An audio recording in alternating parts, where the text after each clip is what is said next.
Ito ang balita ngayon, viral at pinag-uusapan ngayon sa mundo ng social media. Ang di umano'y balita, ito ang nakakagulat, tila nagkabulgaran na sa Kongreso. Bagong henerasyon party list, Congresswoman Bernadette Ramirez Herrera. Tila harap-harapang binulabog at binasag ang Kongreso at si Kong Stella Kimbo nang tila isiniwalat ang patungkol sa di umano'y trilyong pesong pondo ng Kamara at mahigit sa 6 na trilyong budget para sa taong 2025. Pero bago ang lahat, kung bago ka pa lamang sa aming channel, please huwag kalimutang mag-like, subscribe at i-click ang notification bell para mas maging updated ka pa lalo sa lahat pa ng bagong video na i-upload namin. At eto na nga mga kababayan, tila halos hindi makasagot at napanganga na lamang at tila napahiya ng harapan sa Kongreso nang harap-harapan nitong tinanong ng BH party list na si Kong Herrera. Abay tila nabulol at nagkautal-utal at natameme si Stella Kimbo. Ang tanong lang naman kasi ni Congresswoman Herrera, tama ba na ginagamit natin ang ating earmark revenues para sa iba pang bagay na tila hindi naman nakaligtas si Kimbo sa mata ng marami sa ating mga kababayan na instead na sumagot si Kimbo ay tumingin sa kanan at tumingin sa kaliwa na tila baga nang hihingi ng kasagutan sa kanyang mga kasamahan o sa madaling salita, call a friend. At dito'y tila napahiya at sapul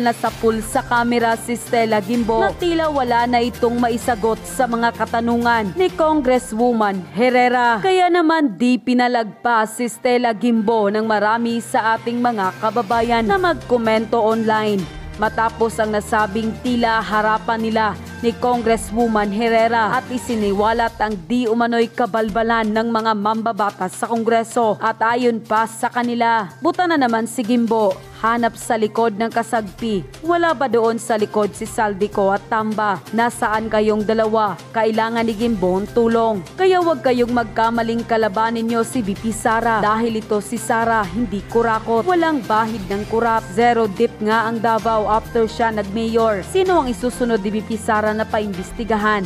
Alam nyo na, kinakabahan na siya ngayon. Yan ang mahirap kapag walang batas na pinagbabasehan kung saan dadalhin ang pera ng taong bayan. Ang alam nila, kapag sila ang nagdesisyon, ayun na ang batas. E paano kung ganyan ang mga tanong sa kanila? E di nga, hay nako, hindi talaga matatag ang gobyernong ito. At maaga itong babagsak. Kalakaran na daw yung sabi ni Kimbo, kahit pala wala sa batas, gastusin ng pera kasi napag-usapan na daw. Sino kaya yung tinutukoy ni Kimbo na nag-usap na i-divert ang pondo ng earmark? Kong Herrera. Hindi ba ganon yung mga estafa cases? Hindi ba ganon yung mga pyramiding scams? Anong difference nito sa DAP? Matindi ito. Sa bibig mismo ni Teacher Stella nanggaling yung kalakaran ng Kongreso na ginagamit sa ibang bagay ang mga naka-earmark na revenues ng pamahalaan. Naloko na. Pera namin yan. Ngayon ko lang nakita yung outfit ni Madam Cher sa budget deliberation kaninang umaga, September 16. Simple Teacher Stella. Di naman namin sinabing bawal magbonggang earrings at pearl necklace. Wala ka na rin po pala relo. Nasobraan naman po ikaw, Madam Cher. Unquote. Tila nagkabulgara na lahat ng mga pwedeng pangungurakot di umano ng ilang mga mambabatas dahil sa harapang ibinulgar mismo ni BH Representative Bernadette Herrera at tila harapang isiniwalat mismo na tila damay raw di umano si Congressman Stella Kimbo sa di umano'y paggastos raw ng ilan sa mga kongresista sa di umano'y savings ng pamahalaan at tila ito raw ang isa sa mga hinaharangan at tinututulan ng mga ilang mambabatas. Ngunit tila nagbingi-bingihan ng mga nasa Committee on Operation at tila pumapayag silang galawin ang di umano'y nasabing savings ng Kamara di Representante. Ayon mismo kay BH Party List Congresswoman Bernadette Herrera, labag ito sa saligang batas. Lalo't ang taong bayan raw ang dapat makinabang sa mga perang inilalaan para sa proyektong gagawin ng isang departamentong may magandang layunin para sa tao. Tila hindi raw ito nakalaan para lustayin lamang di umano ng ilang mga mambabatas at tila gawing pera umano ng ilang mga buaya sa pamahalaan. Dahil tila ito na raw talaga ang pagmumula ng korupsyon na tila hindi raw maamin mismo ni Congresswoman Stella Gimbo. Narito at sabay-sabay nating panoorin ang full video kung saan harap-harapang tinusta at sinabon ni Congresswoman Bernadette Herrera si Stella Gimbo. Panoorin ang full video. Bernadette, B.H. Herrera is recognized for interpellation. Binasa ko. Thank you, Madam Speaker. Magandang hapon, ay magandang umaga po or tanghali na pala. Madam Sponsor, my first question is with regards to the status of contract of service and job contract since DBCC naman ito dun sa special provision. Madam Sponsor, yung regarding din sa inquiry ko before on solo parents, because on our law, sabi, they are entitled. Kahit job contract sila, job order or contract of service sila, they are entitled to the 7-day leave. So I think this is an opportunity. Pwede bang isama natin sa special provision para i-clarify sa lahat ng agencies that they are qualified for the parental leave of 7 days.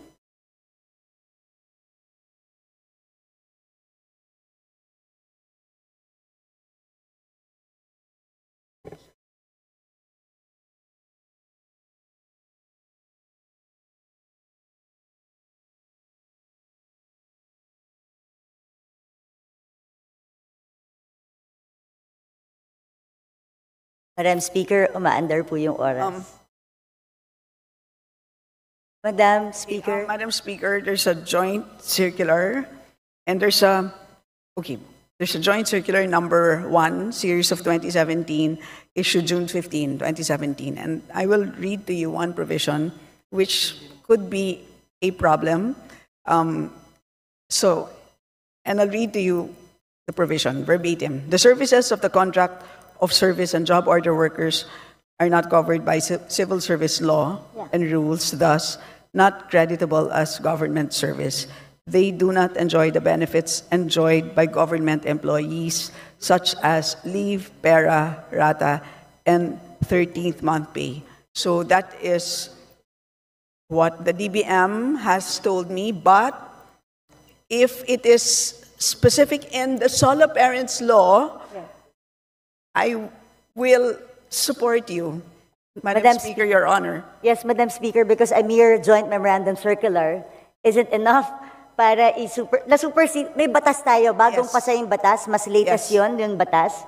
So we have to follow that. That's why we have to put it in the special provision. I know that's what the problem is. Walang employee-employer relationship, si job order at saka si contract of service. But we should have thought of that before we passed the law. But we passed the law and signed by the President. That is So we have to honor the law That is correct. of service. Sige po, Madam Speaker. Sorry. Could you kindly repeat? Yes. No, I will submit a special provision para to correct lang at magkaroon ng mandate yung mga departments to actually allow the solo parents na job order and contract of service. Pinasa natin yung batas so we have to honor it. Do I have to read the special provision, Madam Speaker? Yes, if I may. you can, to put it Yeah. on record, Madam Speaker. Granting parental leave benefits to solo parents working in the government under job order or contract of service, pursuant to Section 7 of Republic Act Number 8972 as amended by Republic Act Number 11861, otherwise known as the Expanded Solo Parents Welfare Act, a forfeitable and non-cumulative parental leave of not more than 7 working days with pay every year shall be granted to any solo parent employee regardless of employment status who has rendered service or at least 6 months. This shall apply to those who are working in the public sector under job order or contract of service. Thank you, Madam Chair. Madam Speaker. Next question. So overall savings, I just noticed na after 2015, hindi na nagkaroon ng reporting. Then bumalik siya noong 2020 and 2021. Then afterwards, no more reporting again as to the overall savings of each department.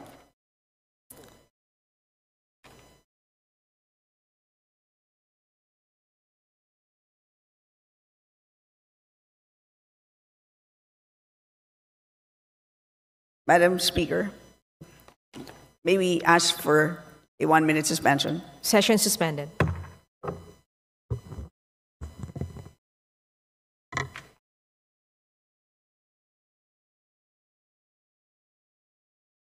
Session resumed. Please proceed. Madam Speaker, Your Honor, as you know, the meaning of savings is now different. Today, it now refers to balances of any released appropriations which have not been obligated as a result of any of the following: A, completion, final discontinuance, abandonment of a program, or B, implementation of measures resulting in improved systems and efficiencies, etc. So today, in other words, hindi na siya kinocompute for all. Yun na ngayon ang practice ng DBM. So if there is a number that you have in mind, for example, do you wish to know unutilized appropriations for the entire government? Is that what you wish to know? Madam Speaker, parang di naman po nagbabago yung definition ng overall savings. Yung savings naman talaga is, as you said, yun ang definition ng savings natin. At kaya nire-reflect yun kasi ito yung mga hindi nagagamit, like you said. And then nire-report kasi yun and it's being transferred to other agencies. Ang sa akin, I'm looking for a repertorial. They have to report it to us, just like before. For example, ang overall savings natin in 2020 is 3.5 billion. That's why it's also significant And then for all those savings, nakalagay dyan kung saan tinransfer sa bawat agency. Pag sinabi mo kasing savings, transfers from each agency na ta-transfer ang savings ng bawat isang ahensya, pupunta ngayon sa overall savings. And then yung overall savings, it's a transfer to.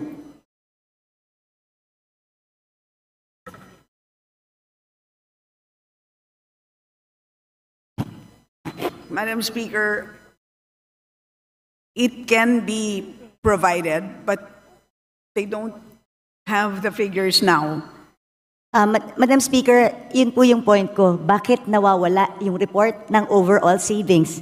Dapat nakikita po natin yon dito sa Kongreso kasi savings po yan na hindi na po alam ng Kongreso kung saan napupunta.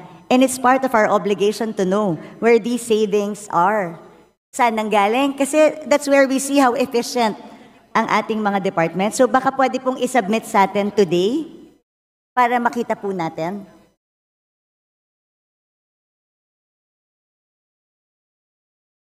Ang pagkakaiba, Madam Speaker, today is that the agencies themselves use their own savings. So they can modify on their own. So hindi katulad dati na nililipat sa ibang ahensya. And does this mean hindi siya nire-report sa No, pero yes. So, but as a result of that change in practice, kaya nagkaroon din sila ng ibang pagre-report. But tama po yung observation ninyo. And I think that is a very important point. Hindi naman dahil nag-iba ng practice ay nawalan na sila ng responsibilidad na mag-report. So, because of that, they will submit the report on savings.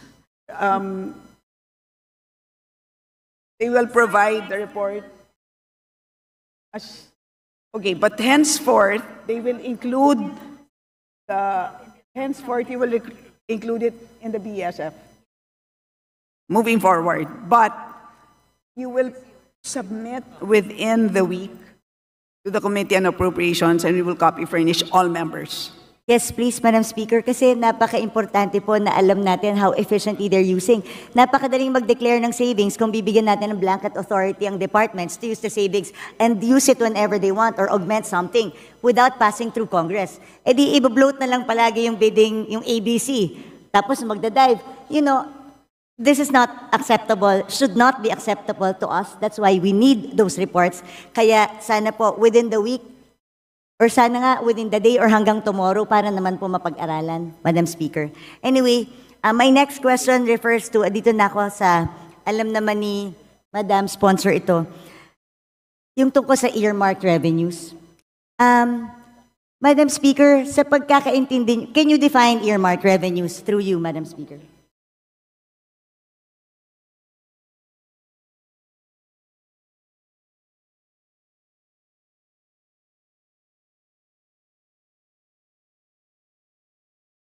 Earmarked revenues, Madam Speaker, are identified revenues required by law to be used for designated activities, benefits, or purposes which can be either classified as use of income or special account in the general fund or SAGF. Nung pong nag-interpolate tayo, sinabi po sa akin that the cash isn't available because the cash is being used. Madam Speaker, Madam Sponsor, tama po ba na pwedeng gamitin ang earmark revenues ng national government wherever it pleases? Yun ang practice po ng natin. But let me explain. Madam Speaker, yung tanong ko po, hindi kung practice siya or hindi. Tama po ba na ginagamit natin ang earmarked revenues for other things other than specified in the law?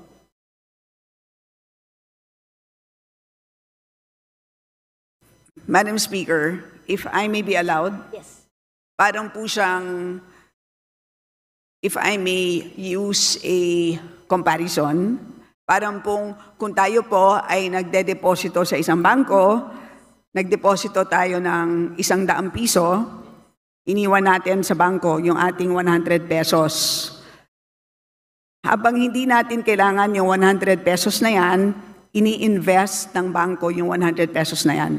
But at any point in time that we demand 100 pesos plus the interest, dapat ibibigay sa atin ng bangko yung pera natin. At any point in time that we want it, it must be available. So ganun po ang konsepto ng earmarked revenues. Congress earmarks a certain portion, kinokolekta ng ahensya ang revenue, dinedeposito sa treasurer, habang hindi ginagamit ang cash, gagamitin muna ang cash sa pagpapatakbo ng buong government kasi po ang pangongolekta ng buwis hindi naman po January 1. Meron na tayong buwis. Paano natin babayaran ang sweldo ng ating mga page, ang sweldo ng mga government employees? Wala po tayong ibabayad sa inyo na sweldo kung hindi natin gagamitin ang cash na yan.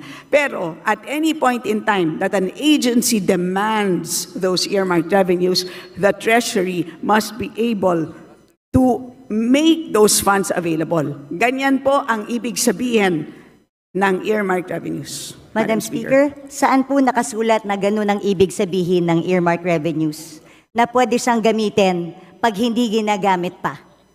Kasi malinaw naman po, earmarked accounts and funds are not, the legal basis of an earmarked revenue could be a law, a presidential decree, or international agreement. Bawat earmarked revenue may batas. At walang blanket authority doon na sinasabing pwede mo munang gamitin habang hindi ginagamit ng agency. Gusto ko lang po makahanap ng legal basis. Mula umpisa, asan po ang legal basis na sinasabing pwedeng gamitin ang pondo na in-earmark natin for another thing kasi yung cash naman hindi pa ginagamit ng ahensya. So hiramin ko muna. Paano kung hindi ko na maibalik? Paano kung hindi na tayo makautang? Hindi po ba pag regular ka na tao, ginamit mo ang pera na hindi para doon? Qualified theft na to. O kaya, pwedeng technical malversation of funds if you use it for another thing. Ang tawag po dun sa libro ay Book of Accounts. So, may Book of Accounts at nandun naman po maliwanag ang balanse. So, at any point in time na kung na-question... Madam Speaker, ulitin ko, ano pong batas ang nagsasabi na pwedeng gamitin pangsamantala ang earmarked revenue?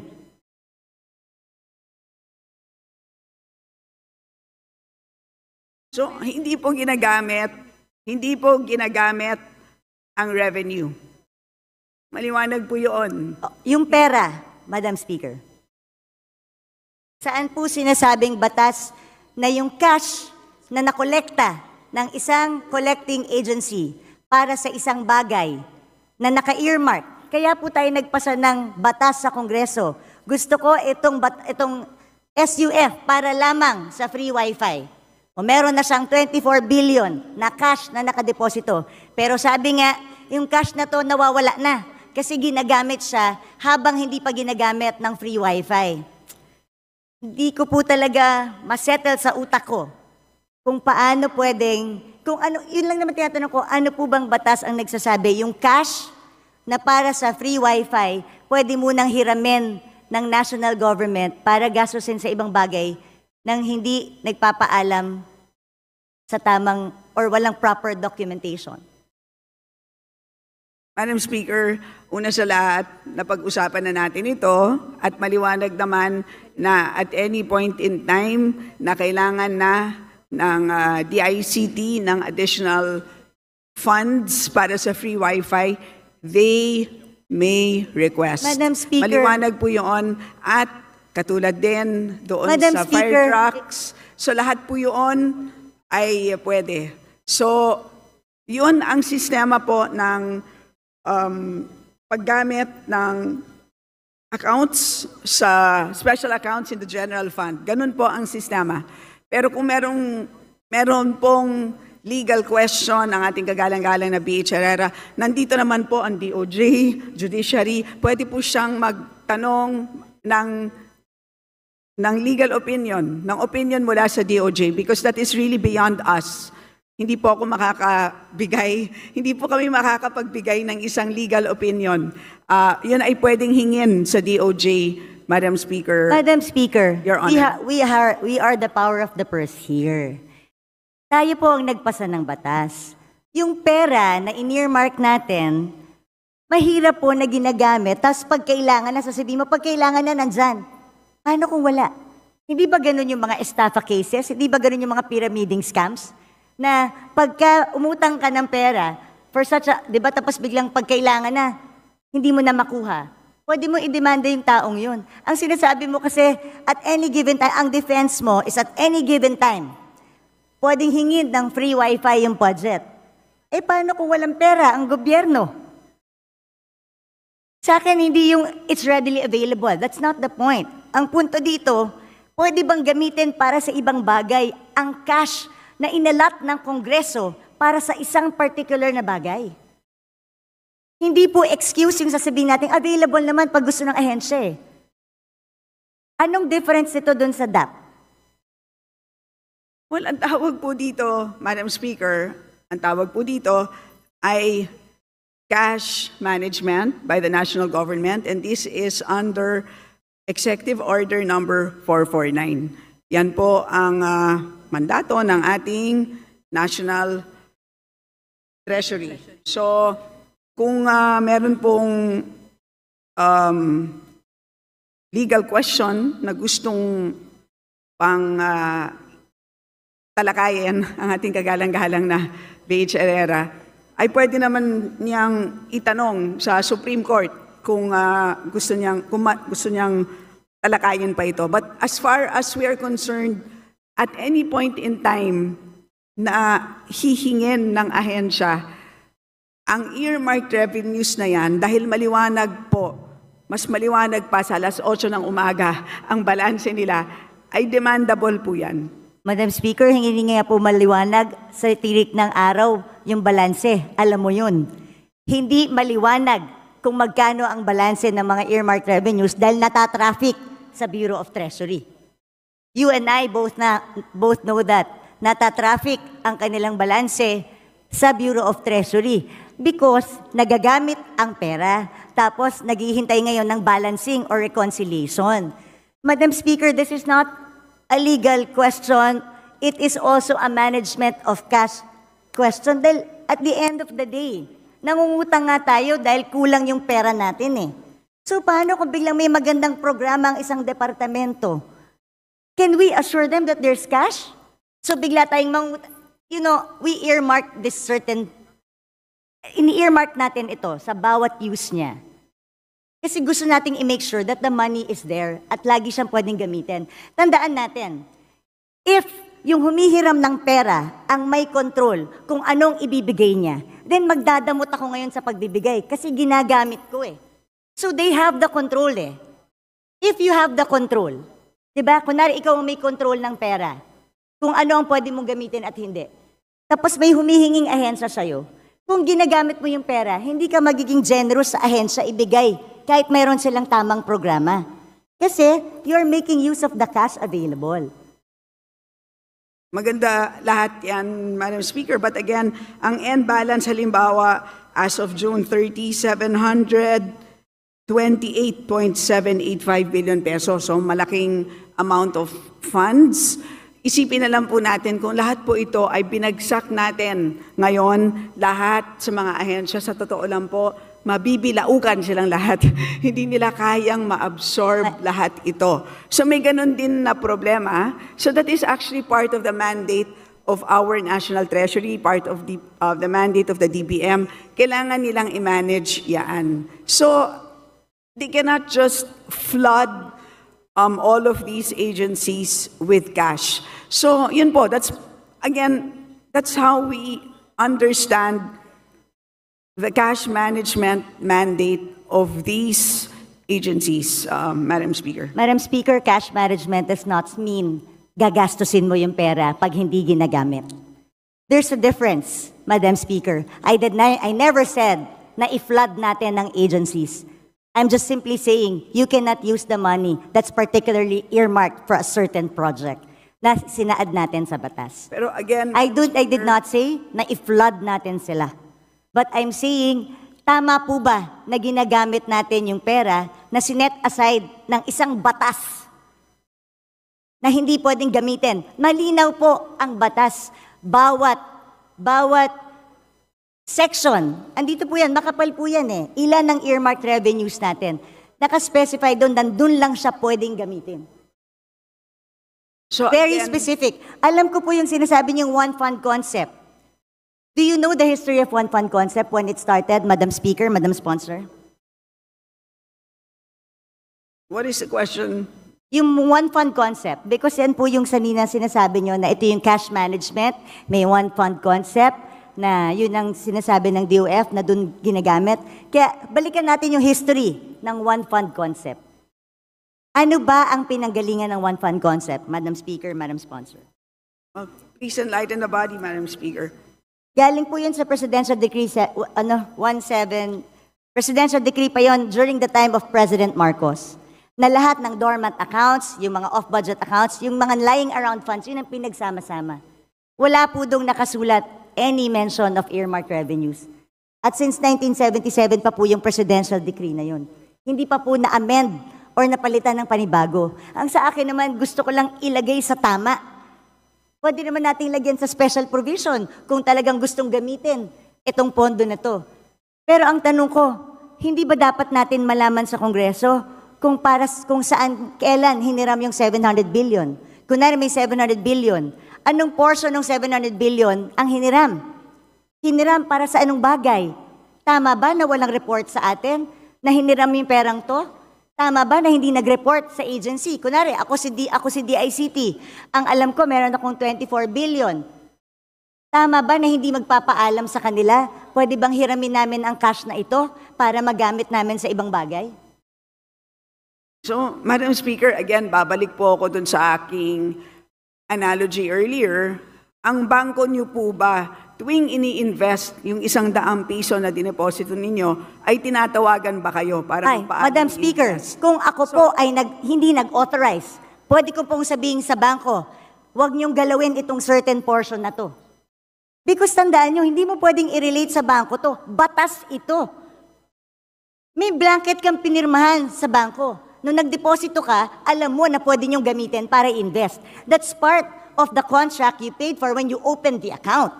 Pero ito, batas ito na pinasa natin na earmark ang certain fund for a certain thing. Wala tayong authority na binigay doon sa ating batas o habang may cash, habang hindi ginagamit, pwede nyo gamitin, national government, kung saan nyo gusto. Pag kinapos tayo, gamitin nyo na. O basta siguraduhin nyo, pagkakailangan ko na, ibalik nyo sa akin. But again, Madam Speaker, what is important is the balance. Paglilinaw lang po kung ano ang balanse ng bawat fund ay intact po yan. Napakahuhusay po ng ating mga empleyado sa ating treasury. Complete po yan. So lahat po ng mga dinadagdag po dyan, lahat ng binabawas, intact po ang balances. issue lang po because we have a ceiling at every point in time. Today, ang hinaharap natin na ceiling is 6.352 trillion pesos. Can you imagine, kung pinasok po natin itong 728 billion, mauubos yung 6.3 ng 728 billion ng in-earmark ng Kongreso. So paano po yung mga programa na gustong ipatupad ng ating national government? Yun ang mangyayari dito. How will our national government function kung lahat po ng ating earmarked revenues ay pinasok natin lahat doon Speaker. sa ating total budget ceiling? So yun po ang napakahirap na trabaho ng ating DBM or DBCC. So yun ang naging, ang ganda nga ng konsepto, di ba, ng cash management. So that's what it is. So in other words, when you deposit money sa bangko, the exact 100 pesos, serial number 0001, hindi naman yun yung the exact bill na isasoli sa'yo once you make a withdrawal. Diba? Ang usapan lang natin ay nagde-deposit ako ng 100, at any point in time, you are entitled to 100 pesos, any serial amount, any serial number, plus interest. Diba? Yun naman po ang binabantayan natin. Madam It's the Speaker. same concept that we are using for cash management under the National Treasury, Madam Speaker. Madam And to Speaker, remind so you, with the Honorable same, Herrera, that you have 3 more Madam minutes. Speaker, with the same concept, paano yung mga nagsarang bangko? Dahil ginamit nila yung pera eh. Nag-overuse sila ng pera ng diniposito ko eh. So nung nag-withdraw ko, hindi na mabalik sa akin dahil nagsarado yung bangko eh. Like I said, Madam Speaker, again, I believe in the one fund concept, pero mag-amenda tayo ng batas. Isaayos natin. Ano ba sinasabi ko dito ever since all budget hearings?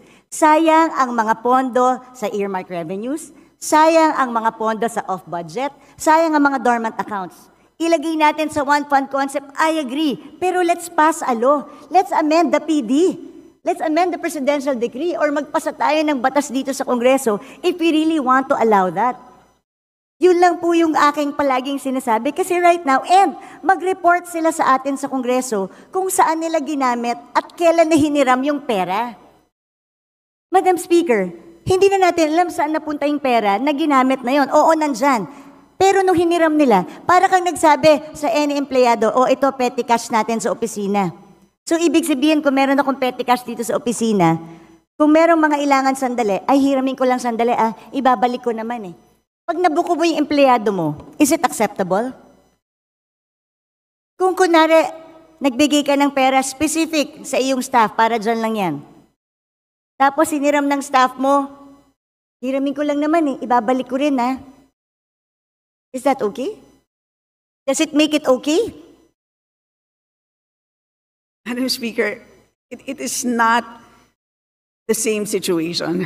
That is, I stand by my position that accounting-wise po, hindi naman ginagastos ang earmark revenue as long as hindi programmed. Intact po ang balances ng ating earmark revenues. Cash-wise, ay fungible naman po siya. So, yun po ang sistema ng cash management. Kung may problema po ang ating kagalang-galang na BH Herrera, again, of course, she's free to file a resolution, file an inquiry, file or solicit an opinion from the DOJ. So, Madam Speaker, paano nga pag hindi na ibalik? Paano kung walang pera yung gobyerno? What happens now? Because ginamit natin for other things, pinambayad natin ng utang. Is that your last question, the Honorable Herrera? Well, I would like to put this on record that meron One pa more naman pong minute. second round. While the earmark revenues may be pooled to the general fund under the one concept, the fact that these are not readily available cash resources but an obligation suggests a shift from the one fund concept to misappropriation. The remittance of the earmark revenues recorded in special accounts has merely become a means to circumvent the purpose of earmarking, allowing physical possession and access to these earmark revenues, which under the Republic Act is, like you said, 700. So, Madam Chair, Madam Speaker, Madam Sponsor, sa akin ilagay po natin sa tama. At mag-report po tayo. Marami po tayo. Pwede po natin lagyan ng special provision na i-report sa atin kailan nila hiniramang pera. Because hindi ko po talaga matanggap na pwedeng gamitin po yung pera na in-earmark natin for a specific thing, kahit ba hinihiram lang ito sandali. Like I said, hindi ba to parang DAP that was declared unconstitutional by the Supreme Court?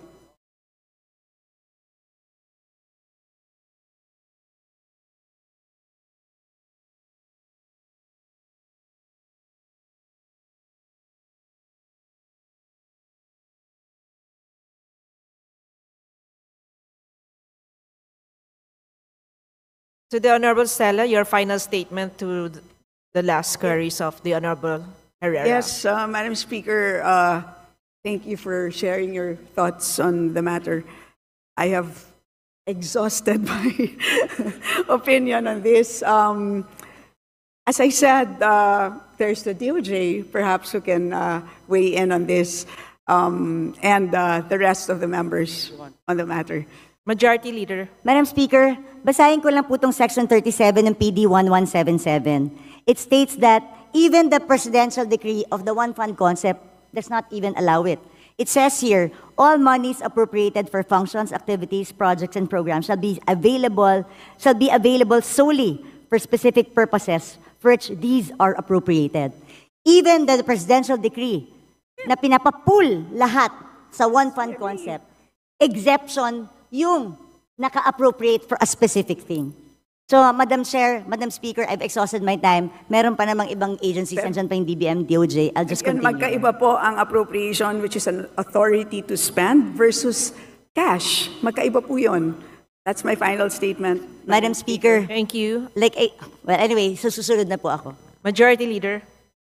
At yun na nga mga kababayan, ano na ang masasabi mo? Kung mayroon kayong hinaingat komento patungkol sa balitang ito, please comment down below. Pag-uusapan natin yan sa comment section. At kung nagustuhan nyo ang video, ay huwag kalimutang mag-like at i-share na din para mas marami pang makaalam at umabot ito sa marami sa ating mga kababayan. Maraming salamat po!